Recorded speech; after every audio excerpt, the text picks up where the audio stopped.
Hello my friends, and welcome to Riding with Duck. And this video is all about tying your bike down in the back of a trailer. So this is my 5x7 enclosed trailer, and I've done a little bit of work to this trailer so that I have full control of tying down my motorcycle and keeping it safe. So real quick, let's talk about tying down your bike.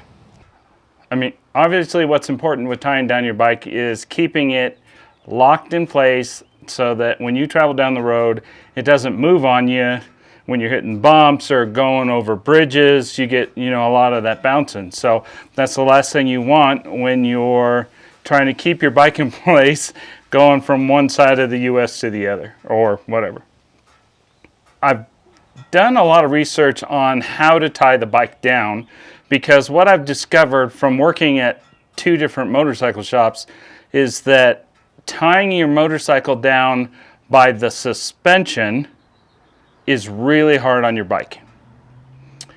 So what you need to do is tie your motorcycle down by locking in the motorcycle base without compressing the suspension to bring it tight. And the reason you want to stay away from compressing the suspension all the way down is because typically compressing your suspension for a long ride and over tightening causes the seals in the forks to leak. And if you're riding a Harley or a touring bike like it, the fork seals on the front are not a cheap expense. Just the kit for the fork seals, just the parts for the fork seals are $100, and then depending on what dealership you use, you're probably looking at another $200 or $300 just to have them replace the fork seals. So, plus, if you don't do it anytime soon, then you have a chance to, other extra costs involved. So, I highly recommend that. And then messing up your suspension it's also hard on the springs. Inside the tube for the shock, you'll have the canister that runs through the center, and then there's a spring that helps you with rebound and compression. And you can actually mess up that spring as well if you're tightening it down by the suspension. So what I recommend to you is that when you're tying your motorcycle down, you're tying down the base of the motorcycle, which is typically the forks and the tires, and not compressing the suspension to keep you from moving around. And so there are a couple of ways of doing that, and what I recommend is tank straps. And I found tank straps at Amazon, and they're rated for 4,000 pounds, so you've got plenty of strength there. And the reason I picked tank straps is because they don't have a hook. Tank straps are designed with a ratchet on one end and the strap all the way through. And the nice thing about these is there's no hooks. So on a strap, where you lose your strength is in the hook. So what I really love about the tank strap is all you have to do is run the tank strap through the middle of the fork. And what you're going to do is basically you're compressing around the outside of the tube, which is probably the strongest part of this part of the bike. You're going to pull it both left and right. You'll see that I've added a chalk. I've welded up a chalk so that my front tire will go all the way in, and then the straps are going to pull it all the way to the front here. Right now it's just leaning on the kickstand. But this chalk is designed to hold the front wheel in place so that it doesn't move, pushing forward with the straps and the front tire. because the only chance that this is going to move is not the straps at all. It's if whatever this tire is up against, like if you're putting it in a truck, this doesn't have any left-right stability. So the chalk is designed to give you left and right stability so that your wheel can't turn on you. Because if your wheel turns on you, then the straps aren't going to hold it and the bike's going to fall over. So the chalk is designed to hold the front wheel in place so that it doesn't go anywhere. So I like to double wrap this around the fork. And then what I'll do is, you only want this about halfway, because it's, as you go this way with it, of course you're gonna run out of room the closer you get to the clamp. So, and then what I'll do is I'll take this and run it through the floor.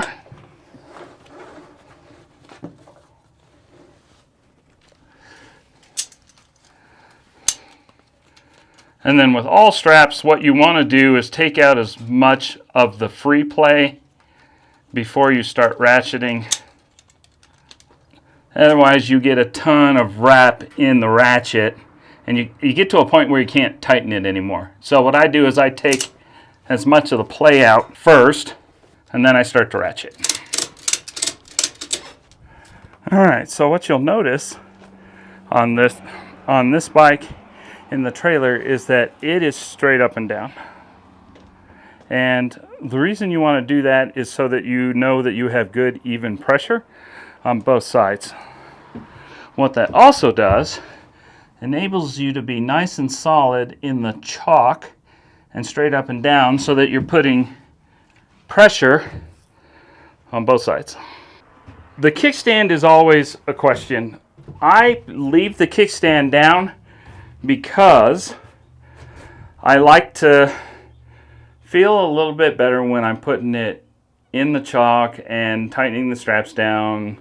So it makes me feel a little better, like I'm not going to tip the motorcycle over and lay it against the side of the trailer. But you'll notice that the kickstand's not really tight. The bike is not on the kickstand, although I leave it down so that if it falls to the left, it'll catch itself.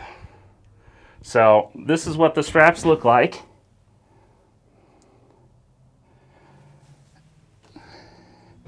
And you'll notice that I'm pretty much straight up and down. You don't really need any more than the chalk in the front and the two tie downs on one on each side. That really will keep you stable down the road.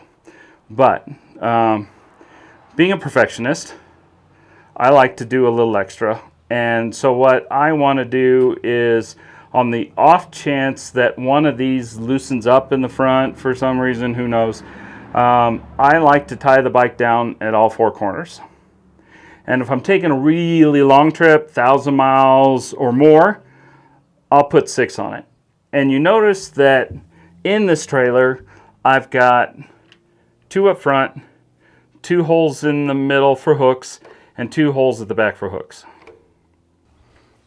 Usually I use the side hooks for keeping it from moving left and right. And all 4 of mine pull it forward into your chalk. And what I'm using is just the frame mounts on the bag. And I'm careful to be away from the bag. And the reason I'm pulling it forward is so that I don't get anywhere near the bag and rub the bag in transit.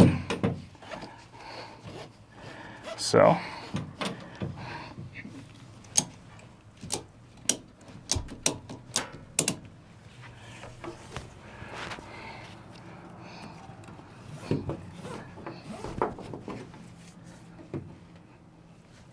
now that'll keep the motorcycle from swaying left and right.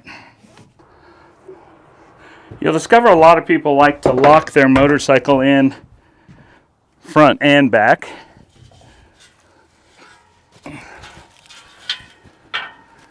Which means they're locking it they're pulling 2 straps to the front.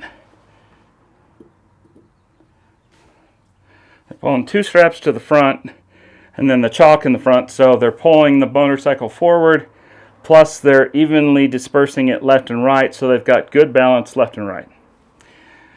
And then what you'll see is a lot of people actually will wrap the rear tire and just go around the rim. So I normally strap down this motorcycle with tank straps all the way around, and I have 4. You buy them in a pair. So I actually have 2 pairs of tank straps, and normally I would do this demo with the tank straps, except I loaned a pair to a buddy, and I'm doing this video without them. So just for demonstration purposes, what I'll show you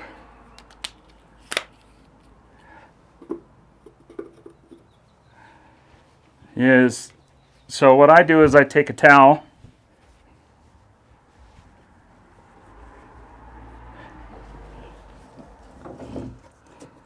and on mag wheels it's probably not that big of a deal, but I wrap a towel around the rim. It's important that if you have a wheel that has spokes in it, that you're not bending any of those spokes. On the mag wheel, it's less of a concern. On the mag wheel, though, and actually on the spoked wheel as well, you want to pay attention to the valve stem. So make sure that the valve stem is not in the way, because you can put enough pressure on the valve stem to just snap it, and then it's pull the tire off, pull the tire off, take it off the motorcycle, go through all that process, and then put a new valve stem in, and then put it all back together. And if you're nowhere near a Harley, if you're nowhere near a dealership, that's a long wait for you. So what I recommend is to make sure that you don't get the valve stem when you're putting it around the wheel. And then this is normally 1, but like I said, my buddy's got my other tie down.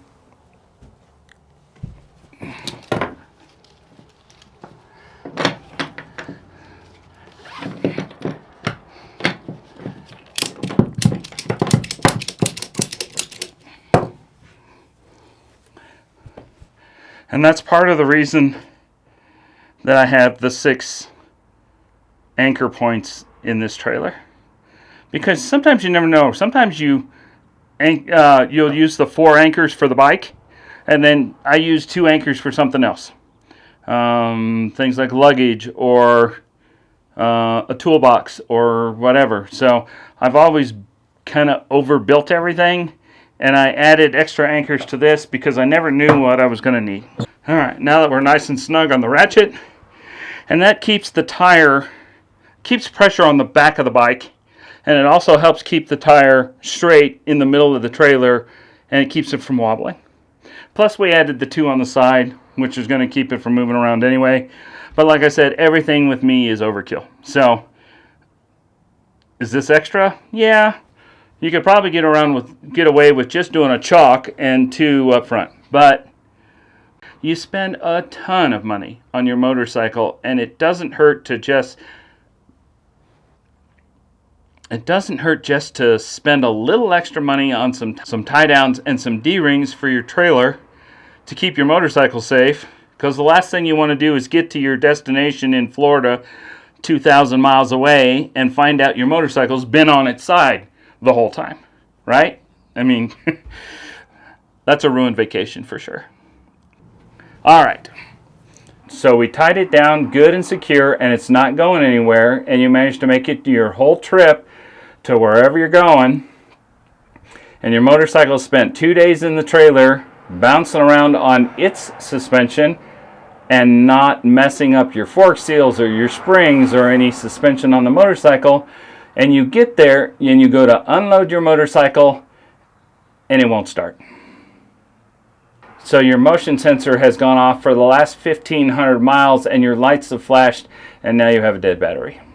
And I mean dead. So let me tell you how to prevent that.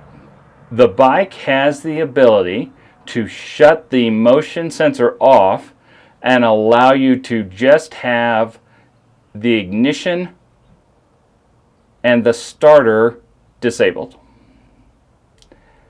And the way you do that on a motorcycle with a remote is you have your key fob somewhere near you on the motorcycle, and what you're going to do is click your ignition to on to off again before your red security light goes out, and then you're going to hit your left turn signal and your right turn signal at the same time, and your turn signals are going to flash 3 times.